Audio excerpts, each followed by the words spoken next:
Under the motto, Quran is our constitution, the Muslim Brotherhood produced many intellectuals. One of them was Sayyid Qutb.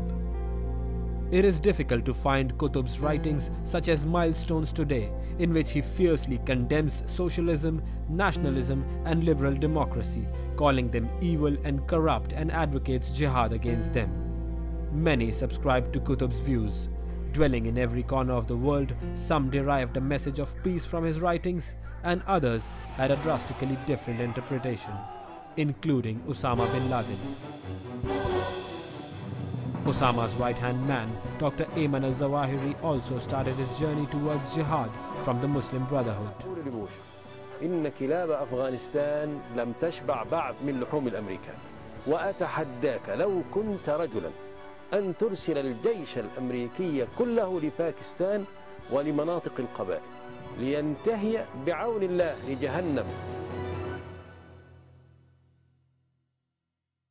As there were men who promoted Islamism, there are those who denounce it. I was in Egypt, where I was arrested, taken to their torture facilities and then convicted to 5 years in prison for being a member of Hizb-ul-Tehrir. But due to my studies in prison and due to my discussions with other former Islamists and former jihadists and my own studies, I'd learned Arabic and I'd studied classical Islam from its original sources, I decided eventually that I could no longer maintain the lie of Islamism that contradicted my understanding of traditional Islam as I had come to know it. And so I unilaterally announced my resignation from the leadership of Hizb-ul-Tehrir, and I also renounced my adherence to the Islamist ideology. Majid Nawaz was among the founders of Hizb-ul-Tehrir in Pakistan and Denmark. Today, he is the director of the UK-based Quilliam Foundation, which aims to promote plurality and counter extremism.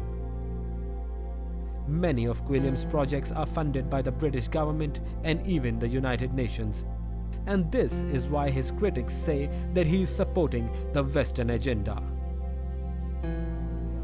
And the people Majid was on a trip to Pakistan to propagate his ideas when I met him in Karachi. Islam is not an official state ideology that is forced onto people, but rather it's a religion that people adhere to voluntarily.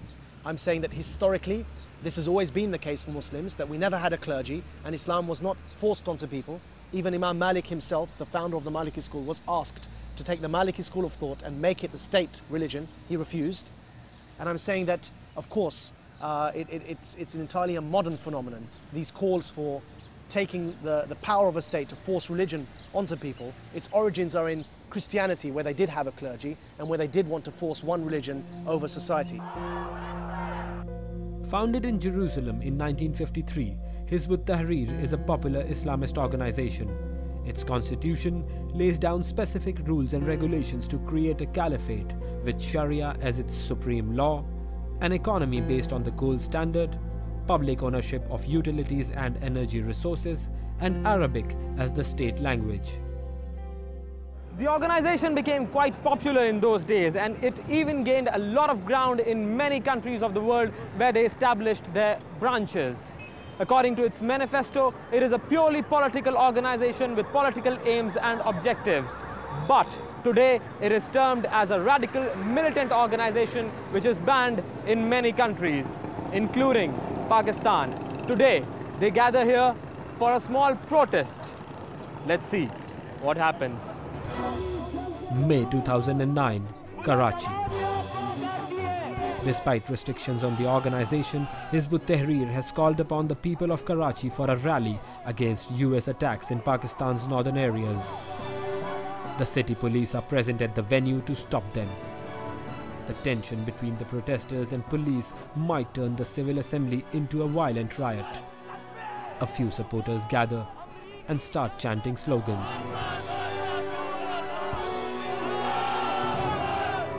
Suddenly, the police come into action. Arrests are made as the protest ends. As Hizb-ul-Tehrir supporters are hit hard today in Karachi, the Muslim Brotherhood was a condemned organization in its earlier operational days in Egypt.